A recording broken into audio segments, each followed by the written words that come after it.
Hello everyone, welcome to mister awesome club. आज के video में हम बात करने वाले स्टैटिक राउटिंग के बारे में, जो कि राउटिंग का बहुत ही इंपॉर्टेंट टॉपिक होने वाला है। पार्ट है हमारा 17 CCNA 201 301 की सीरीज का। अगर आप चैनल पर नए हैं तो चैनल को सब्सक्राइब कर लीजिए, वीडियो को लास्ट तक देखिएगा, बहुत कुछ सीखने वाले हैं हम लोग। तो चलिए सबसे पहले ये देख लेते हैं कि स्टैटिक राउटिंग होती क्या है।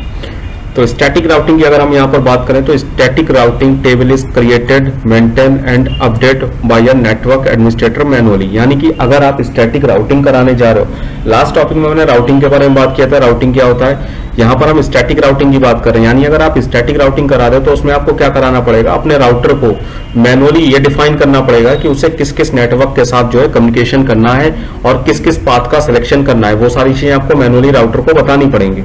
यानी अगर जैसे मैं यहाँ पर एक बात कर लेता हूँ टोपोलॉजी की, जो यहाँ पर बनी हुई है, ये हमने क्या किया हुआ है, टोपोलॉजी बनाई हुई है। यहाँ पर हमारे राउटर कनेक्टेड है। तो मान लीजिए आपके पास ये वाला राउटर है, तो राउटर में जो बाय डिफॉल्ट आपके पोर्ट शो होते हैं वो कौन कौन से होते हैं यहाँ पर, की जैसे मैं आपको एक लाइव दिखाता हूँ।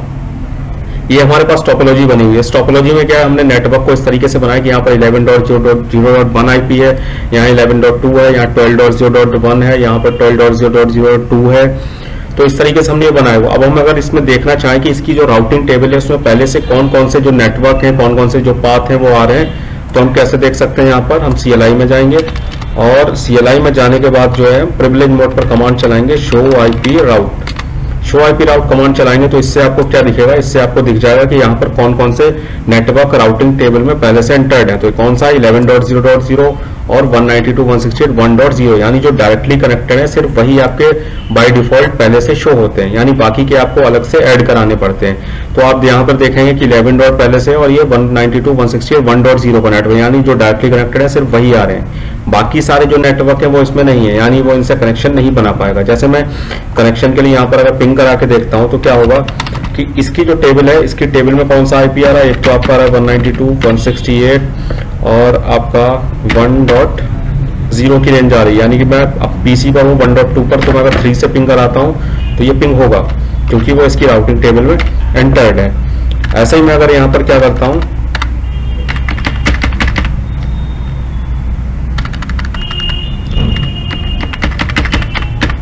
(11.0.0.1 से कराता हूँ तब भी पिंग होगा क्योंकि वो भी इसकी राउटिंग टेबल में एंटर्ड है। इसी तरीके से मैं अगर 11.2 से कराता हूँ तो ये यहाँ पर क्या होगा कि ये दूसरे राउटर का IP है, तो इसलिए यहाँ से कनेक्शन नहीं बन पा रहा है क्योंकि हमारा जो डेटा जा रहा है वो कहाँ तक, यहाँ तक जा रहा है सिर्फ। यानी बाकी के जो नेटवर्क हैं वो हमें सारे के सारे ऐड कराने पड़ेंगे। तो ऐड किस तरीके से कराते हैं वो देख लेते हैं। तो यहाँ पर हम चलते हैं वापस। तो स्टैटिक राउटिंग में हम क्या देख रहे थे, ये जो एंट्रीज है वो हमें सारी मैनुअली करानी पड़ेंगी। ठीक है, फिर क्या है, must be configured on every router for connectivity. यानी कि हमें जितने भी राउटर हैं, जितने भी नेटवर्क है वो सारे के सारे 1 by 1 यहाँ पर कनेक्ट कराने पड़ेंगे। जैसे अगर मैं यहाँ पर टोपोलॉजी में ही देख लेता हूँ कि यहाँ पर कौन कौन से नेटवर्क हैं, तो सबसे पहला बहुत ही इंपॉर्टेंट टॉपिक है कि आपको ये नेटवर्क पहचानना आना चाहिए कि टोटल आपके पास नेटवर्क कौन से। तो मैं यहाँ पर नेटवर्क अगर लिखता हूँ, एक तो नेटवर्क आपका ये 11.0.0.1 और 11.0.0.2 जो यानी कि एक नेटवर्क ही है। तो हम यहाँ पे कौन सा नेटवर्क है, 11.0.0। दूसरा नेटवर्क कौन सा है आपका, 12 वाला है, 12.0.0.1 और 12.0.0.2। तो यहाँ पर कौन सा है, 12.0.0.0। थर्ड नेटवर्क है आपका ये 192.168.1.1 का। तो हम ये भी लिख लेते हैं 192.168.1.0 का नेटवर्क हमेशा लास्ट में 0 रहता है। और 192.168.2.1 ये भी डिफरेंट नेटवर्क है, तो एक ये भी लिख लेते हैं 2.0। थर्ड नेटवर्क है आपका 192.168.3.0 यानी 192.168.3.0। यानी कि इतने नेटवर्क हैं हमारी टोपोलॉजी में, और कोई नेटवर्क नहीं है। टोटल 5 नेटवर्क है। अभी हमने देखा था कि यहाँ पर कितने नेटवर्क आ रहे थे, टोटल 2 आ रहे थे, यानी हमें 3 नेटवर्क अलग से ऐड कराने पड़ेंगे। तो इसके बाद नेक्स्ट देखते हैं इम्प्रैक्टिकल ऑन लार्ज नेटवर्क। बस स्टैटिक राउटिंग में एक दिक्कत होती है कि आपके बड़े नेटवर्क में दिक्कत करेगा, क्योंकि अभी आपके पास नेटवर्क छोटा है, 3 राउटर लगाएं तो यहाँ पर हमारे 5 नेटवर्क बन रहे हैं। यही अगर क्या होता है आपके राउटर्स ज्यादा होते हैं तो वहां पर आपको क्या नेटवर्क ज्यादा ऐड कराने पड़ेंगे, कॉन्फ़िगरेशन काफी टफ हो जाएगी। जैसे अगर मैं बात करूं कि आपने मान लीजिए 50 राउटर लगाए हुए हैं, तो 50 राउटर के केस में जो आपको ऐड कराने पड़ेंगे वो 99 नेटवर्क होंगे टोटल, और यहाँ पर आ रहे हैं 2, यानी कि आपको 97 नेटवर्क जो है वो ऐड कराने पड़ेंगे, जो कि काफी टफ होगा। इसके बाद देख लेते हैं आपके स्टैटिक राउटिंग के एडवांटेज और डिसएडवांटेज, यानी क्या फायदे हैं या फिर क्या नुकसान है। तो सबसे पहला एडवांटेज क्या है, मिनिमल सीपीयू मेमोरी ओवरहेड, यानी आपकी जो सीपीयू है, मेमोरी है, उसका कम यूज होता है। तो सारी चीजें हम मैनुअली बता रहे हैं, इसलिए राउटर को खुद अपना सीपीयू, अपना ब्रेन यूज करने की जरूरत नहीं है। नो बैंडविड्थ ओवरहेड, आपका जो बैंडविड्थ है वो ओवरहेड नहीं होगी, यानी बैंडविड्थ में जो है कोई फर्क नहीं आएगा, जैसी आपकी स्पीड चली है वैसे चले। क्यों?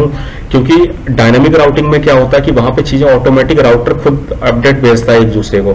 यहाँ पे हमने सारी चीजें एंटर कराई हुई है, तो अपडेट भेजने की जरूरत नहीं है, कोई भी अपडेट शेयर नहीं होगी। फिर है ग्रैनुलर कंट्रोल और हाउ ट्रैफिक इज राउटेड, यानी आपका पूरा कंट्रोल है कैसे ट्रैफिक आपको रूट करना है, आप बता सकते हो कि किस रास्ते से कैसे आपका कम्युनिकेशन होना है, वो सारी चीजें आपके ऊपर डिपेंड है। डिसएडवांटेज क्या है? सबसे पहला तो है infrastructure change must be manually adjusted, यानी अगर आपके इंफ्रास्ट्रक्चर में, आपकी टोपोलॉजी में कोई भी चेंज होता है तो वो आपको मैनुअली चेंज करना पड़ेगा राउटर में जाके, यानी आपका काम बढ़ गया। दूसरा क्या है, no dynamic fault tolerance if a link goes down, यानी अगर कोई भी लिंक डाउन होती है, कोई भी राउटर का कनेक्शन खत्म होता है, तो आपको डायनामिकली यहाँ पे कोई भी फॉल्ट टॉलरेंस नहीं होगा, आपको मैनुअली जाके सारी चीजें एंटर करानी पड़ेंगी। इसी वजह से ये बड़े नेटवर्क में जो इम्प्रैक्टिकल है। तो चलिए इसके बाद हम देख लेते हैं इसकी कॉन्फ़िगरेशन। तो कॉन्फ़िगरेशन करा के देखते हैं, इसके लिए हमें क्या कमांड चलानी पड़ेगी। सबसे पहले तो जब हमें यहाँ पर नेटवर्क ऐड कराने, तो जो नेटवर्क नहीं आ रहे वो हमें यहाँ पर ऐड कराने पड़ेंगे। अब जो नेटवर्क नहीं आ रहे हैं वो कैसे ऐड कराते हैं, तो वो देख लेते हैं। तो यहाँ पर आप देखेंगे हम है राउटर फर्स्ट पे, अभी राउटर फर्स्ट में हमारे पास आ रहे हैं 2 नेटवर्क। अब हमें और नेटवर्क ऐड कराना है, तो सबसे पहले तो हमें कॉन्फ़िग मोड पे जाना पड़ेगा और यहाँ पर हमें देखना पड़ेगा कि नेटवर्क कौन से नहीं आ रहे थे। आपका 11 आ रहा है, 192.168.1.0 आ रहा है, यानी कि आपका 12 और 192.168.2.0 और 192.168.3.0 नहीं आ रहा है, यानी वही हमें नेटवर्क यहाँ पर ऐड कराने पड़ेंगे। तो कैसे ऐड कराते हैं? ऐड कराने के लिए कमांड होती है IP रूट स्पेस।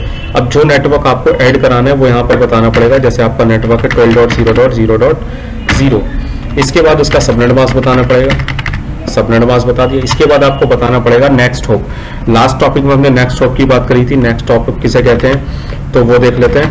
तो नेक्स्ट हॉप की बात कर रहे हैं, तो हम पहले राउटर पे हैं, हमें कौन सा नेटवर्क ऐड कराना है? 12 वाला, यानी कि 12 तक जाने पे आप भी देख लीजिए आपका जो पैकेट है, आपका जो डेटा है वो आप कहां तक पहुंचा सकते हो, यानी कि आपका जो नेक्स्ट पॉइंट है वो कौन सा होने वाला है। तो नेक्स्ट पॉइंट की अगर हम बात करें तो हम पहले राउटर से जब जाएंगे तो हम दूसरे राउटर के इस पॉइंट तक पहुंचने वाले हैं, यानी हमारा नेक्स्ट हॉप क्या है? वो ये वाला है। तो हमारा नेक्स्ट हॉप क्या है? 11.0.0.2, तो 11.0.0.2 ऐड करा देंगे हम यहाँ पर 11.0.0.2, तो एंटर करेंगे, हमारा एक नेटवर्क ऐड हो गया। इसी तरीके से जब हम दूसरा कराएंगे तो हम क्या करेंगे? IP रूट और इसके बाद 192.168 और जो नेटवर्क है यानी 2.0, और इसके बाद इसका सबनेट मास्क क्लास C का है, इसलिए 255.255.255.0। और अब अगर हम इस केस में देखें तो हम इस केस में क्या देख सकते हैं कि यहाँ पर भी हमारा जब नेटवर्क में जाना है यहाँ तक आपका, यानी 192.168.2.0 कहाँ? यहाँ पर है। तो इसके लिए भी आपका रास्ता कौन सा होगा? आप यहाँ से जो है डायरेक्टली यहीं तक डेटा भेज सकते हो। तो आपका नेक्स्ट हॉप कौन सा होगा? ये वाला होगा। तो नेक्स्ट हॉप ऐड करा देते हैं, तो यहाँ पर नेक्स्ट हॉप क्या होगा? 11.0.0.2, तो यानी हमारा ये वाला नेटवर्क भी ऐड हो गया। हमने 2 करा दिया, यानी हमारा ये 12 वाला भी हो गया, 192.1.0 ये आ रहा था पहले से, 2.0 हम ऐड करा चुके हैं, 3.0 बचा हुआ है। तो इसके लिए दोबारा से क्या करते हैं? IP स्पेस रूट करते हैं, 192.168.3.0 ऐड कराते हैं और इसके बाद इसका सबनेट मास्क डाल देते हैं और इसके बाद नेक्स्ट होगा। 3.0 कहाँ पर है आपका? 3.0 भी यहाँ पर है। तो आपका रास्ता क्या रहेगा? यही वाला रहेगा, क्योंकि आप डायरेक्ट क्या है अगले राउटर को ही दे सकते हैं, जो डायरेक्टली कनेक्टेड राउटर है सिर्फ वही आपस में कम्युनिकेशन कर सकते हैं। ऐसा नहीं है आप पहले से तीसरे पे भेज दें, आप क्या पहले से दूसरे पर ही भेजेंगे। और दूसरे पर कहाँ भेजेंगे आप? 11.0.0.2 इंटरफेस पे, तो वो है हमारा नेक्स्ट हॉप। तो 11.0.0.2 यहाँ पर डाल देते हैं। अब हमारे सारे के सारे नेटवर्क जो है वो ऐड हो चुके हैं। तो वापस क्या करते हैं, हम इसकी राउटिंग टेबल को चेक कर लेते हैं। तो चेक करने के लिए यहाँ पर क्या करेंगे? कमांड चलाएंगे शो IP रूट। तो आप देखेंगे यहाँ पर जो 5 नेटवर्क थे वो पांचों आपके ऐड हो चुके हैं, यानी सक्सेसफुली हमने इसमें स्टैटिक राउटिंग को करा लिया है। अब चलते हैं दूसरे राउटर में। तो दूसरे राउटर में हम क्या करेंगे? वापस यहाँ पर पहले चेक करेंगे पहले से कौन से नेटवर्क आ रहे हैं। तो इसके लिए हम कमांड चलाएंगे शो IP राउट और हमें नेटवर्क कौन से यहाँ पर दिख रहे हैं? 3 नेटवर्क दिख रहे हैं, 11.0.0, 12.0.0 और 192.168.2.0, यानी टोटल नेटवर्क थे हमारे पास 5 और हमें दिख रहे हैं यहाँ पर 3। तो हमें कितने ऐड कराने की जरूरत है? 2। तो इसके लिए क्या करेंगे? वापस चलेंगे config T यानी कॉन्फ़िगरेशन मोड पे और यहाँ पर चलाएंगे वापस IP रूट और आईपी रूट चलाने के बाद अब जो नेटवर्क यहाँ पर नहीं है वो ऐड कराएंगे। कौन सा नहीं है? 192.168.1.0 का नेटवर्क नहीं है, इसका सबनेट मास्क डालेंगे और इसके बाद इसका नेक्स्ट हॉप डालेंगे। तो इसका नेक्स्ट हॉप क्या होगा? अब हमें सेकंड राउटर पे, और सेकंड राउटर से कौन सा ऐड कर रहे हैं? 192.168.1.0 का नेटवर्क, यानी हमें यहाँ तक पहुंचना है। तो यहाँ तक पहुंचने के आपका रास्ता कौन सा होगा? आप यहाँ से यहाँ तक भेजोगे, क्योंकि आपकी जो केबल डायरेक्टली कनेक्टेड है वो कहाँ तक है? यहाँ तक है। तो आपका नेक्स्ट हॉप क्या हो जाएगा? 11.0.0.1। तो हम यहाँ पर क्या करेंगे? 11.0.0.1 ऐड करा देंगे। आपका एक रूट हो गया। अब दूसरा कौन सा बचा है आपका? 3.0 का बचा हुआ है। तो इसके लिए क्या करते हैं? IP रूट 192.168.3.0 स्पेस इसका सबनेट मास्क डाल देंगे। और इसके बाद अभी इसका हमें नेक्स्ट हॉप देना है। तो हम सेकंड राउटर पे हैं और हमें देना है 3.0 तक, यानी हमारा अब नेक्स्ट हॉप कौन सा होगा? ये वाला होगा, क्योंकि हमारा डायरेक्टली कनेक्टेड कौन सा? ये वाला है, थर्ड वाला। तो 12.0.0.2 जो है वो हमारा नेक्स्ट हॉप हो जाएगा। और अब हम इसकी राउटिंग टेबल को एक बार चेक कर लेते हैं। तो हम यहाँ पर वापस चलाते हैं शो IP रूट और देखेंगे कि यहाँ पर टोटल 5 नेटवर्क यहाँ पर ऐड हो चुके हैं। अब चलते हैं नेक्स्ट राउटर में। तो नेक्स्ट राउटर में दोबारा से हम चेक करते हैं कि इसमें अभी कितने नेटवर्क आ रहे हैं। तो शो IP रूट करेंगे और करने के बाद देखेंगे तो इसमें भी अभी 2 नेटवर्क आ रहे हैं, 12.0 का, एक 192.168.3.0 का, यानी हमें 3 नेटवर्क यहाँ पे ऐड कराने पड़ेंगे। तो 3 नेटवर्क ऐड कराने के लिए क्या करेंगे? वापस चलेंगे कॉन्फ़िगरेशन मोड में और यहाँ पे वही IP रूट कमांड चलाएंगे। और IP रूट के बाद में अब डालेंगे सबसे पहले हम कौन सा? 11 डॉट से स्टार्ट करते हैं, 11.0.0 और इसका सबनेट मास्क, और सबनेट मास्क के बाद में अब यहाँ पर नेक्स्ट हॉप डालना है। तो हमें थर्ड राउटर में और हमें जाना है 11 तक। तो हम यहाँ तक पहुँचने के हमारा रास्ता वही रहेगा कि हम डायरेक्टली कहाँ से कनेक्टेड है? इस राउटर से कनेक्टेड है, यानी हमारा नेक्स्ट हॉप क्या है? 12.0.0.1 है। तो हम यहाँ पर इसका नेक्स्ट हॉप डालेंगे 12.0.0.1 और इसके बाद नेक्स्ट जो हम ऐड कराएंगे वो हम कराएंगे IP रूट, और 12 हमारा पहले से आ रहा था यहाँ पर। तो इसके बाद 192.168.1.0 को ऐड कराते हैं, इसका सबनेट मास्क डाल लेते हैं और इसका नेक्स्ट हॉप। तो नेक्स्ट हॉप के केस में वही रहेगा कि इस राउटर से हमें ये इस वाले को ऐड कराना है। तो हमारा रास्ता क्या रहेगा? यही वाला रहेगा 12.0.0.1। तो हम यहाँ ऐड करा देंगे 12.0.0.1।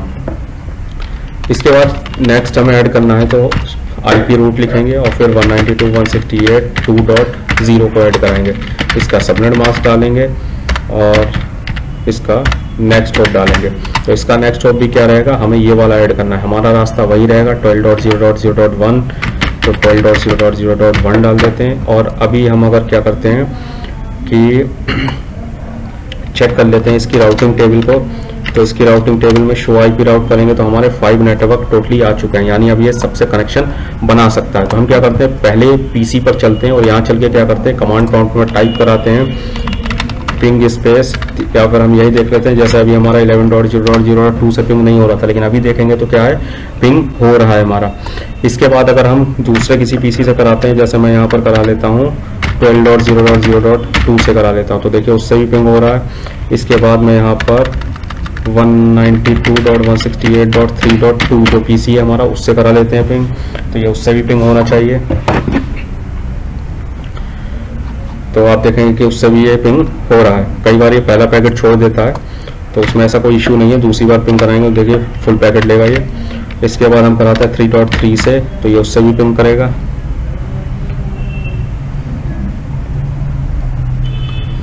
ठीक, तो देखेंगे हमारे कि यहाँ पर जो है पिंग हो रहा है, यानी सक्सेसफुली हमने जो है स्टैटिक राउटिंग के थ्रू अपने ये 3 राउटर आपस में कनेक्ट करा दिए और ये सारे के सारे नेटवर्क है आपस में पिंग करेंगे। तो इसकी कमांड्स जो है ये सारी हैं, आप इसे नोट भी कर सकते हैं और साथ में आगे कभी भी यूज़ कर सकते हैं। कोई भी अगर आपको डाउट होता है तो आप हमें कमेंट करके पूछ सकते हैं, और चैनल पर नए हैं तो सब्सक्राइब कर लीजिए। मिलते हैं नेक्स्ट वीडियो में डिफॉल्ट राउटिंग के साथ में।